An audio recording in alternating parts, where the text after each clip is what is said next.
Hey, everybody, welcome to Backyard Blue, just two brothers talking sports and whatever else comes our way. I'm brother number one by birth order anyway. That's me, Blake Miller. My students call me Mr. Miller. My mama calls me Moose. Brother number two on the other side of the screen, that is my brother from the same mother, Mr. Hunter Borland, the hunt daddy, the head hunter, and my daughter calls him Hump. Hump, what's happening, man? I downloaded TikTok. I gotta practice my TikTok dances. Hey, two Man, things before we get going because we're not doing a full show. We're just kind of doing NFL previews, but I can't let the moment pass. CM Punk coming back, AEW was the most unbelievable pop I've ever seen. It was so good, and then we followed that up with Brock and Becky Lynch. Whatever, it was a good time. And then Imani Bates yes, signing the day with the Tigers. That's awesome. That's that was awesome. really great. What's his most anticipated season now since It's been, yeah, 07-08, right? I mean, yep. there'll be a lot of NBA guys here next year and to watch the Tigers. Yeah, that whole you could spend the whole show talking about just the Imani Bates thing and the effects it might have on college recruiting with the whole name, image, and likeness thing, the G League Ignite, now that overtime league. Like, I mean, and the NIL gives everybody in college a chance to compete, It's a and it's level nice to playing have field. exactly. And well, unless you got FedEx in your back door, Yeah. which Memphis has. So I'm excited, man, and him and Duran together, along with a pretty good squad. It's gonna be fun to be a Tiger fan again. I mean, it's not. Yeah. I always love to say that I'm a Tiger fan, but it hasn't been fun to be a Tiger fan in a long time. So I'm pretty excited about it. I know all my buddies were texting me and we're like, "Imani Bates, yeah!" it's It's it's good not stuff. always it's not always when you're a Memphis Tiger fan to say that you're in a different level of caliber when it comes to recruiting and stuff like that. I mean, we're in a different stadium now. Like we're with Yeah, you can say blue bloods, whatever. yeah. Oh, I they mean, I'm are. sure they got the money, but Yeah, with Larry Brown, it's just I'm pumped about it. it's gonna be fun. It's gonna be a Although fun ride. I put on our Instagram, recruiting is weird. Like looking So at his weird. email, like, oh, he's got a Tigers email. Oh, he's registered for classes. It's like, guys, I mean, they'll make things work in college. He could have committed next month and they would have got him in the classes. Like, just recruiting's weird. There was a talk today that one of the trending topics in Memphis Twitter was the white pages, like how they were talking about how you used to throw the white pages, like they used to throw a book of phone numbers to your door. And Now it's addresses. now you're invading privacy if you look up somebody's email address. Here, we'll make this full circle. When I went to John Calipari's basketball camp when I was like 9 years old, 10 years old, whatever it was, we got to stay in the players' dorms. At that time, they still had players' dorms. And we used the yellow pages with all the campers to make prank calls to random Oh people my and order goodness. pizzas and stuff. So let's bring this full circle. University Tigers basketball, white pages, yellow pages, good stuff. I don't know how to make a segue from the yellow pages to the Houston Texans, but I'm going to try. Think you We're going found to. lawyers in the yellow pages? Oh, that's a good one. That's a good one. There you go. I mean, should leave that to you. So we're going to do another NFL preview episode today. We're going to be previewing the NFL season division by division using team win totals gathered from FanDuel Sportsbooks. And we're going to give you our over-under picks and tell you what our confidence is in each of those picks, kind of preview the teams along the way. And then we'll tell you if there's any like division winner bets that we like. Just kind of give you some overall thoughts about what we expect this season, division by division. Today's division is going to be the AFC South division. And let's get right into it. Break out your yellow pages. Let's go to the Houston Texans. They've got a win total of 4, with the over being the favorite in terms. It's got the minus odds beside it. And they're plus 2,300 to win the division. I'm going to let you take the lead on this one. What are your thoughts about the 2021 Houston Texans?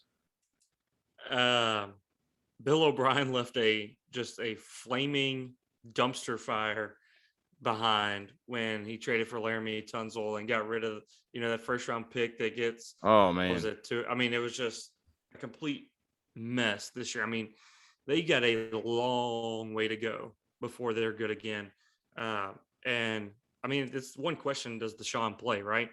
yeah, Because if right now I don't see how there's any way he comes on the field until all this matters reserved. You've seen the NFL; they took a hit with what's his name, that Ray Rice, a few years ago. And since then, anything that's like this, they're not going to let you play if there's a investigation going on. So if he's not playing, even if he does get cleared, they're going to trade him. So I don't see how he steps on the field for the Texans at all. And maybe he's good enough for 5 wins, but I just don't see. I like Tyrod Taylor. He seems like the nicest guy. He got stabbed by his own medical staff last year that allowed Justin Herbert to play. I feel bad for the guy. Like, he seems like just an awesome person. But like Randall Cobb, when he's getting out of there, he's going, this place is on fire. Like, he's like, I just don't see how they win more than 4 games. There's always one team every year that wins 2 or 3. I'm pretty confident, even though it's 4 wins, to go under here. I mean, they're by far the lowest win total on the board. And when I first looked at this number, I didn't even look at the roster and I thought, oh, let's go over. 4 is just too low of a number to give an NFL team. Man, there's got to be enough talent to win a few games. But that being said, I just looked up and down the roster and it just doesn't look like a good football team at all. And you mentioned Tyrod Taylor, and I thought it's funny. I don't know if you remember the Hard Knocks episodes back when he was on the Browns. He starts off the season, he gets replaced by Baker Mayfield. He goes to the Chargers, he starts off the season, he gets replaced by Justin Herbert. This year, is he going to start off the season and then get replaced by Davis Mills? He was the rookie that they drafted this year in the 3rd or 4th round? Or I don't know. If I'm remembering, but I remember somebody saying that they really liked him for some reason. I don't know who that came from, or I could be completely making that up, that they really like this guy. But I think the Texans are going to be a tank job, right? They get their pick back, and they need to go get a quarterback. So, it's the Spencer Rattler showdown, right? Sam Howell showdown, I guess. I don't know, man. Somebody new by the time the draft comes back around. There'll be some guy that just went crazy, Joe Burrow, Mac Jones, that will be in that conversation. But yeah, Spencer Rattler's kind of he seems like the clubhouse favorite, I think. This is a stupid way to judge anything, but I just looked at their coaching staff, and if you look at a picture of their head coach, David Culley, that dude looks like he's 122 years old. Getting his first back. What's his face from last year? I know, it's like, and they brought in Lovie Smith to be their defensive coordinator, who just got fired from Illinois. Now, we know Lovie can coach. Lovie's a good defensive mind, but I just feel like Lovie's kind of past his time. It kind of feels like this is a stopgap year for them. It doesn't matter. Like, with that, there's still enough. They could win 4 games. So, like, if you take the under, it's living dangerously because you're hoping that, 3 wins in 17. I'm staying away from this one. I'm not betting it, but I could see them being 3 and I could see them being 2-15, 3-14, 4-13. Like, to me, 5 wins, maybe 6 is like the max they're going to get. And that's just because they have NFL talent. They do have some NFL talent, but it's nothing. It's nothing That's special. What everybody says, like in the NFL, like even the best team and like the worst team, it's a few players away from being close to even. It's not. So you have 1 decent game, maybe 2, and you get to play Jacksonville twice in your own division. So it's not like they're a murderer's row on their schedule. Yeah, they've got Rex Burkhead on their team. I'm just looking at their roster, and it's just, I don't know, man. It's hard to find. It's just old on their side with Jack Easterby, though. Are we going to see Jeff Driscoll? I do love Brandon Cooks as a receiver. I think he's a really talented guy. He'll be gone, I bet, in the middle of the year. Maybe. I think Ingram and Lindsey are good, but then like you can have decent skill players, but you're still running behind a terrible line. They may just be a ball control offense, but they don't have the defense to do that either. I just don't see it for them. If I'm betting, I'm probably betting the under because the over is the favorite and get a little better odds on the under. I probably take it, but I'm not going to bet it just because it's tough to bet for an NFL team. All right, next up, 4 under is where they're at. Is that what you think is going to happen? Yeah, 4 under. I got the under, but I'm not going to bet it. But I think 4 is probably the right number. I couldn't bet the over. I couldn't go to 5, but I just wouldn't bet it. I just wouldn't bet it. If it was 4.5, I'd feel good about the under. But there's a reason that people in Vegas do this and not me. Stay away. Next is the Jaguars, and they're kind of an interesting team, if only just because of the coach and the quarterback combination. Their over/under is set at 6.5, with the under being the favorite here. They're plus 600 to win the division. And my first thought on Jacksonville is just that I think it's going to take time. Like, they were 1-15 last year for a reason, and a lot of that same team is coming back. I do believe they have talent. I think they have more talent than the Texans on their roster. I just think it's going to take time for Urban Meyer to figure it out at the NFL level. I do buy the future. I do believe in Urban Meyer. I definitely believe in Trevor Lawrence. But even with the best quarterbacks, unless they land in kind of a cake situation, it's really tough sledding right off the bat. And like, if you see the rookie quarterbacks that succeed, have a good roster around them, at least a functional roster around them. I don't think Jacksonville has that just yet. I think the roster they have is on the rise. They have some good players. The offensive line is actually not that bad. I mean, it's not great on the tackles with Cam Robinson. He's never really been what you want him to be. With the interior of the offensive line is pretty good. The skill positions are not too bad. And I think Trevor Lawrence is going to be good, but the defense is where things can kind of fall apart. I'm a believer in Urban Meyer. I'm a believer in Trevor Lawrence, but I am not a believer that they will win 7 games. So I am going to take the under 6.5 here. I think you're probably looking at a 5-12, 6-11 season from them. Give me the 22-23 Jag stock, just not 2021. What's your thought on Jacksonville? I'm with you on the under. I don't think there's any way they can get the 7. This feels to me a lot like the Bengals last year. Yeah. Their offensive line could get Lawrence hurt. Like, Joe Burrow was running for his life last year. I could see see Lawrence being in the same situation where he just has no time to throw. Travis Etienne just was lost for the year. They announced that today. Oh, I missed that. That's terrible. Yeah, so James Robinson's still good, but he's not. Yeah, Etienne was going to be special, I think. And so I just don't see I'm whatever with Urban Meyer. He was an unbelievable college coach, one of the best of all time. They have not looked good in the preseason. I know it's the preseason and people are like, oh, well, they're not going to show all what they got, but they look like they don't know how to play football. Like, it looks like a high school JV team. Like, they don't know how to play. So Trevor Lawrence is going to have a rough road, but I think it's kind of like maybe a Peyton Manning rookie year type thing where he throws a lot of interceptions, gets hit a lot, but you see that he's going to be good. Like, you see the arm talent, you see the things that made him the best quarterback since Peyton Manning came out of college. As far as prospect wise goes. So I'll enjoy watching them. Like, they're going to be a fun team to just keep up with because of Trevor Lawrence. But I don't see any way that they get to 7. I see 5-12 as their most likely. I see them in Houston kind of battling for the bottom of the division. That's kind of what I think. I do think they're a little bit better than Houston is. I just pulled up their depth chart on Pro Football Focus, and I mean, you look at their roster, and they've got some talent on that roster, on the defensive side, but they do have a lot of holes. If you get a step forward from Chason on the end, and Josh Allen is still pretty good on the other end, like, they have a chance to be good. The corners are not terrible. Shaquille Griffin's pretty good. And then the other guy, CJ Henderson, I read that they wanted to get rid of him already. And I was kind of shocked by that. I was like hoping the Chiefs would get in on that. He did not have a good season last year. He was graded as the 74th best cornerback. It's tough to make up for a bad secondary when you don't have an amazing pass rush.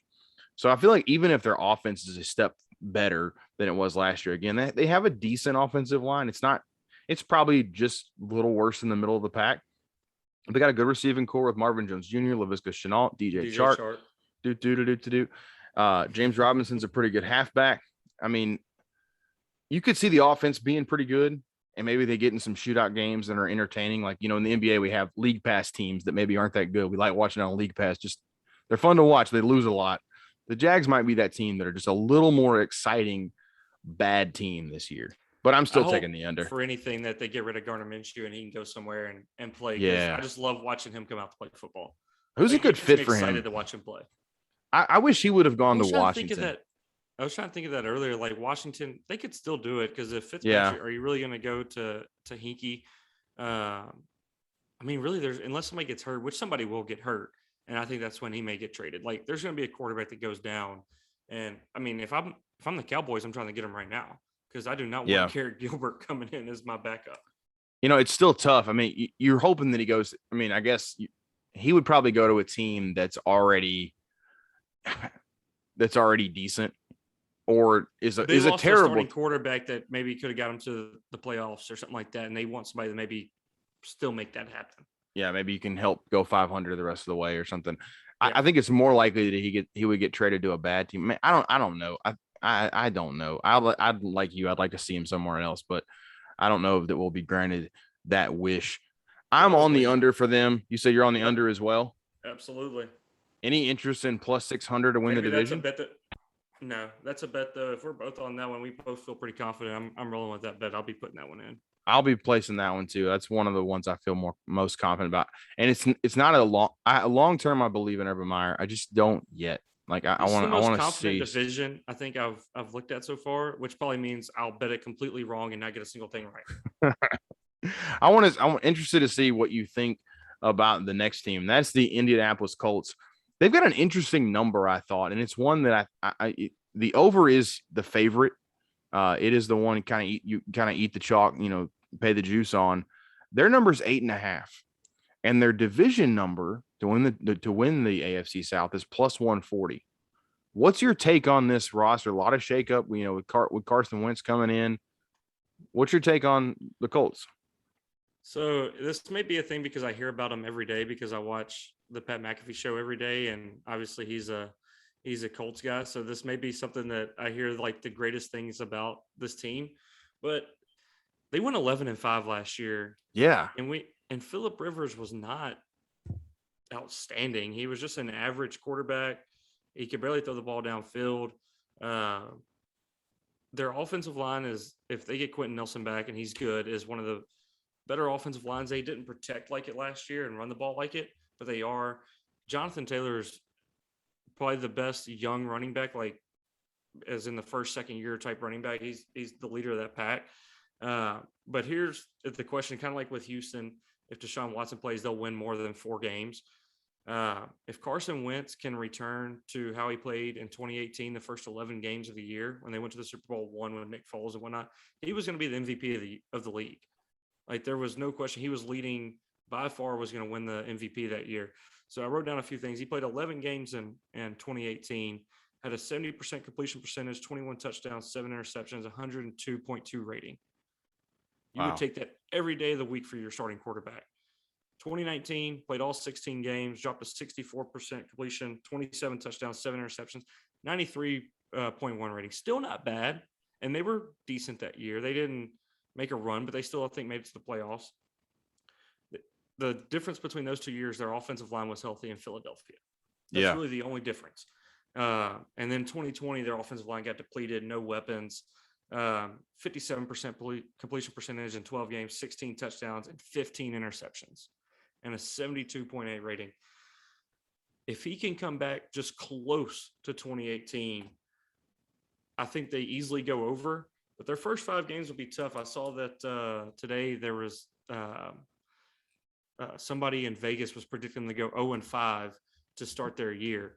And so, I don't think they'll go 0-5, but it is a tough stretch. They go Seahawks, Rams at home, away at Titans, away at Miami, and away at the Ravens. If it could happen out of that 2-3, I think the over is safe. You'll know the over/under within the first 5 weeks of their season. I tend to agree with you on that. So are you on the over or the under with him? I'm on the over. I got over 8.5. I think Carson Wentz plays week 1. Nelson's back within the first 3 weeks, and they got enough weapons around. Their defense is good enough. If he just plays okay, they'll win 10 or 11 because their division, besides the Titans, they get Houston and Jacksonville twice or 4 times. That's 3-1 minimum, and you're hoping 4-0. So you're hoping to bank 4 wins right there on that division, and all you got to do is go, 5-8 in the rest of the league, and you've got the over. And I think they're good enough to do that. I'm on the over as well, and I really like them at plus 140 to win the division. I think they have the most talented roster up and down in the division. They are somewhat weak at wide receiver. I think that's probably their weakest unit. Yeah. But they've got decent tight ends to cover it up. I think Mo Alley Cox had a pretty good year. Last year, I think Wentz has shown in the past he likes to throw to tight ends. Don't forget about Jack Doyle. He's pretty good. One thing that I like about Wentz is he's already got this kind of bond with Frank Reich because he was in Philadelphia with him. And some of his best season, if I'm not mistaken, was the year they won the Super Bowl and he got replaced by Foles, right? Yep. So, and Reich was the coordinator on that team. Mm-hmm. I wouldn't say I'm necessarily a Carson Wentz believer. Like I think he's an elite quarterback or anything like that, but I don't think he's as bad as he was last year. Last year, out of 38 qualifying quarterbacks, he had the 32nd highest grade. He's not that bad. He ain't that. He's probably not going to be in the top 10, but with Rivers last year, they were 11-5. And I don't think the drop off from Rivers to Wentz is that steep. If there is a drop off, as long as he's I think it's healthy, probably an improvement if he's healthy. Yes, I do too. If he's healthy, he's good. Now, one thing I want to throw out there about Carson Wentz is, and I'm glad you mentioned this. You said the difference in his years was his offensive line. He had a healthy offensive line in 18 when he was awesome, in 19 when he was good. Yeah. He had a broken offensive line in 20 with Peters, with Brooks, with Kelsey, with Lane Johnson going down. Like they were in and out. I mean, swapping out guys all year long. Yep. It was basically a backup O-line, which, as you saw with my Chiefs in the Super Bowl, doesn't really bode well for your chances as quarterback or as an entire team. If he's got a good line, he's going to be at least somewhat successful. And if you're at least somewhat successful with a stacked roster, but I don't know that this is a stacked roster, but it's a very good NFL roster. It's a top 7 or 8 NFL roster, I think, up and down. The question is the quarterback. The question is the health. I'm on the over, and it's when I was doing this originally and I was saying, what's my most confident bet on the board? Colts over 8.5 is my most confident bet in the entire league. And I will be placing quite a bit on in terms of division favorites. It's up. The odds are not amazing at plus 140. Yeah, but they're still, I would still take it. Yeah, I'm going to do that. I'm going to bet both of those, the Colts over and the Colts to win the division. I'm with you. Over 8.5 is one of my favorites for them. And the next one is one of my other favorites. But yeah, this one's probably my top 3 in the entire league as my one of the bets I feel most comfortable with. And I get it. I'm with you on this one. So far we're kind of in lockstep. I'm interested to see how we feel about this last one. It's our home state team. Well, my home state team now. The Tennessee Titans. Are you tightening up this year? Tighten up. We'll see. I'm extremely conflicted about this one. Their over under sits at 9. And when you think about their roster, you're like, man, 9 seems low for that team. Just so you think about all the star power. You think about Tannehill coming back, Derrick Henry, the King. You think about A.J. Brown. You think about Julio Jones, who they acquired in the offseason. You think about Simmons on the D-line. You think about all these guys they have, and you're like, 9 wins? That's the best we can do? And it seems to not make sense. But when you look closer and you look at their schedule, it starts to make a little bit of sense. Because their schedule is a murderer's row. It's brutal. It's very tough. So, they got a lot of 50-50 games. And I don't know why. And my gut is all I'm listening to on this team. I can say, oh, this team is a 12-win team on paper without looking at their schedule. But then you look at the schedule, it's like, oh, it's going to be tough finding them 12 wins because you start with the Cardinals at home.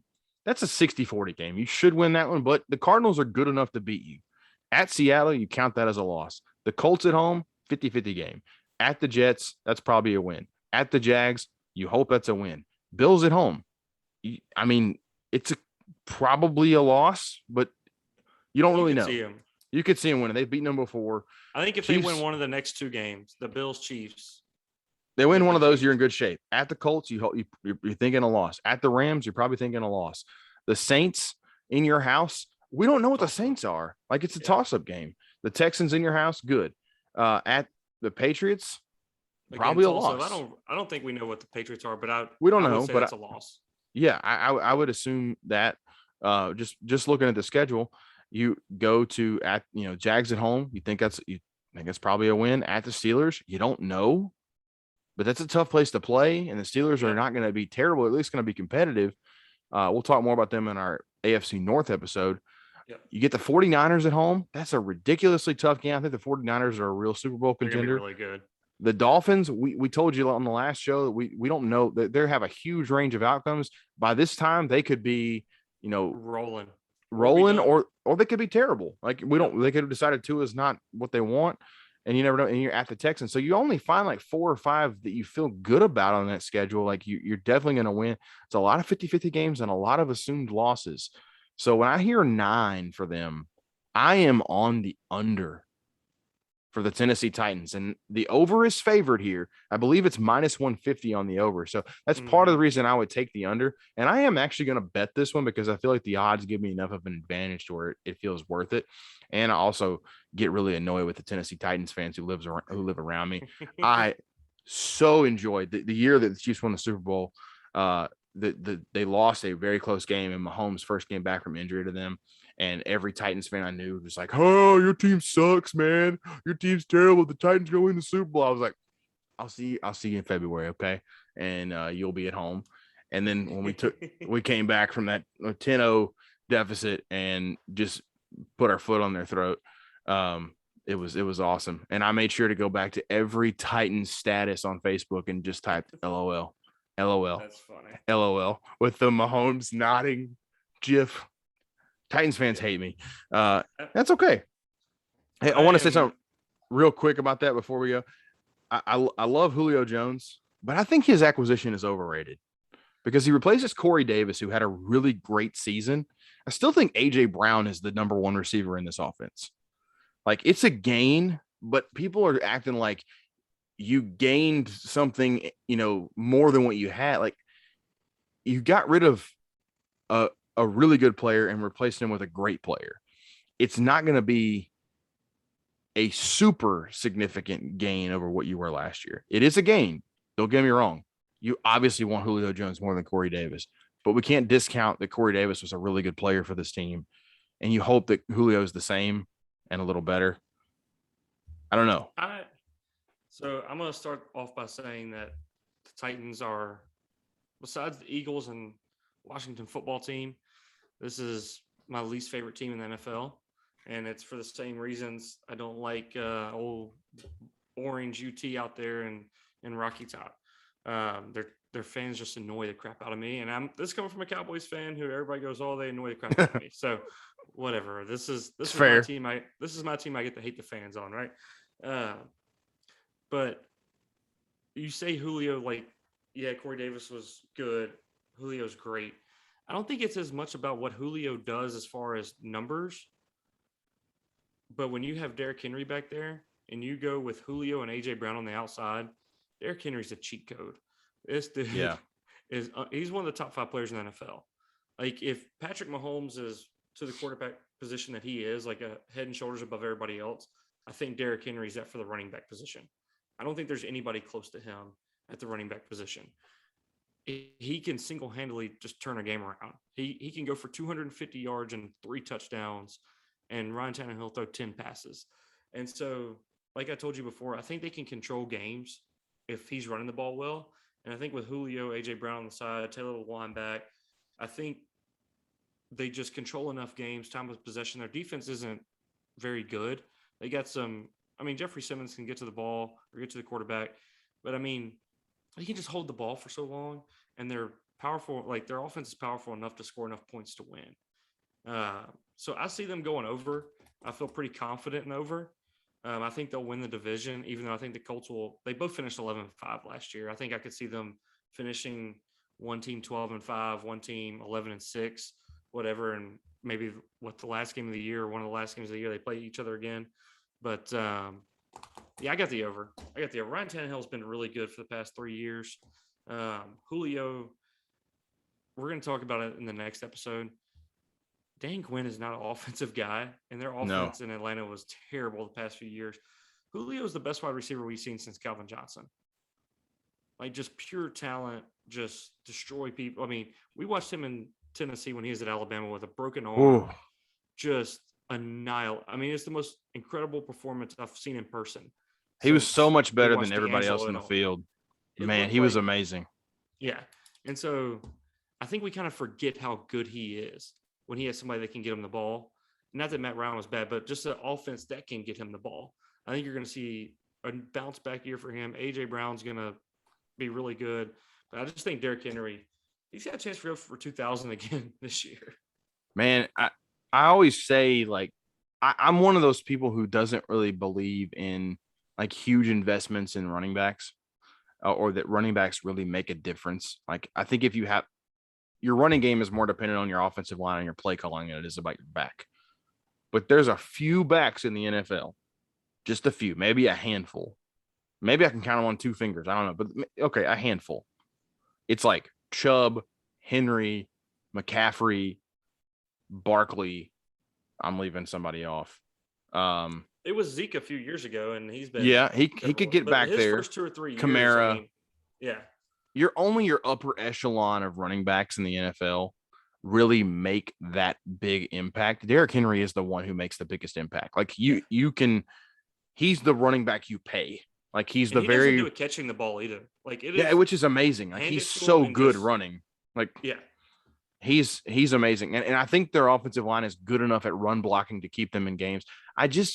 We said this with Washington in the NFC East, or I said it, and I think it's possible Washington is the best team in the NFC East, but they have the toughest schedule, and therefore they want to win the division. I think the Yeah. Titans might end the season feeling like, man, if we just done this a little bit better, we'd be, 11-6, but we're sitting here at 8-9.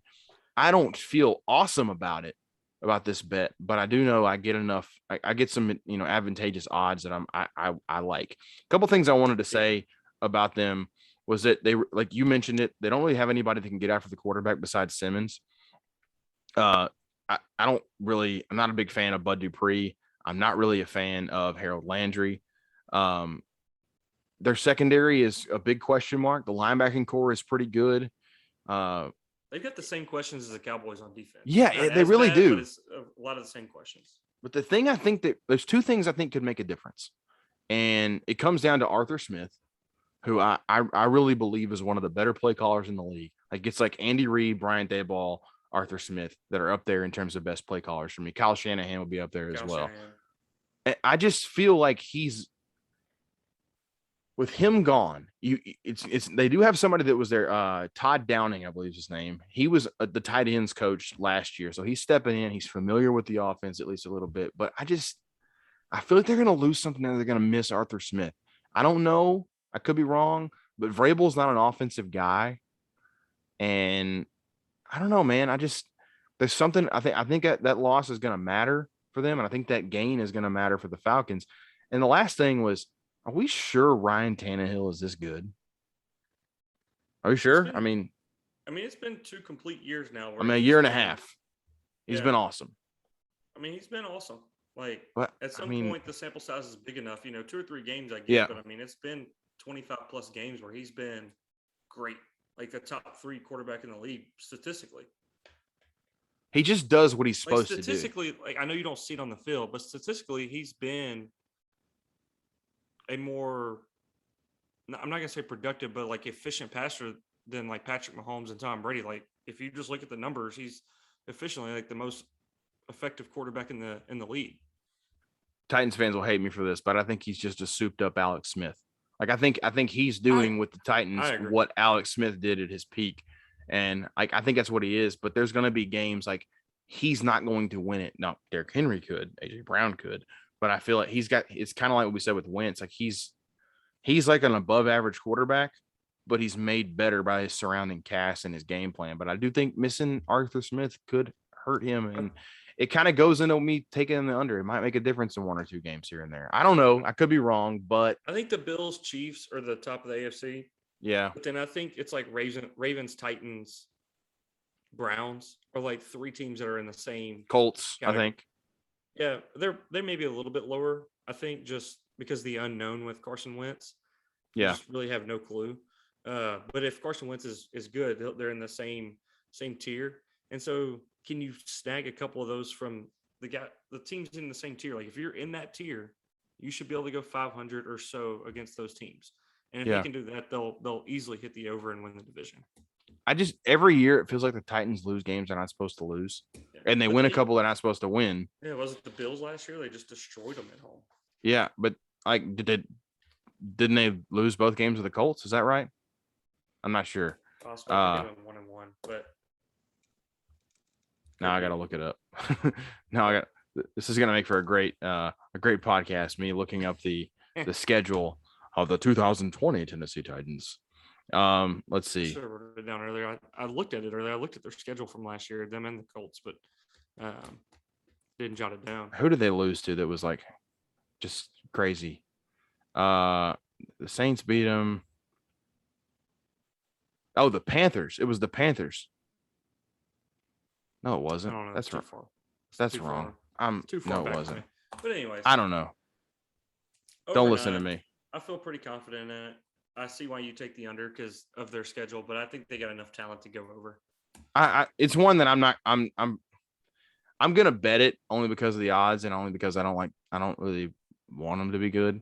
I would say take your bet that you're going to put on that and put it on the Colts and double up on them winning the division because you're basically betting the same thing.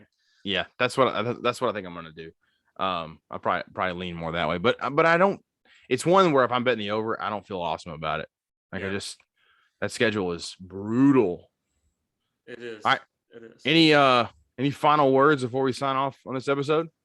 No, I think what we say, Colts 8.5 over 8.5 is probably the best bet. And then if you want something with a little bit of odds there, good odds to make some money, them winning the division, plus 150, plus 140. Yeah, you might be able to get plus 150 some places. I saw plus 140 at FanDuel today. Yeah. So let's roll Colts. That's our favorite. All right. What's their slogan? Colt up. Yeah. It's better than Tighten Up. It's really not, but whatever. Tighten Up's terrible. We're on the Colts, and our next episode will be on the NFC South. Be sure to tune into that. Like, comment, subscribe to our YouTube channel. Follow us on Instagram. What's the Instagram handle? Backyard_blue, I believe. Backyard_blue on the gram. We on Instagram, straight flexing. Shout out to them freshmen. So yeah, I'll probably I was going to do an Instagram live after All Elite or Dynamite tonight, but I got to figure all that stuff out. Yeah, we'll figure it out. We learn it on the fly. All right, guys. Thanks for listening. We'll see y'all soon.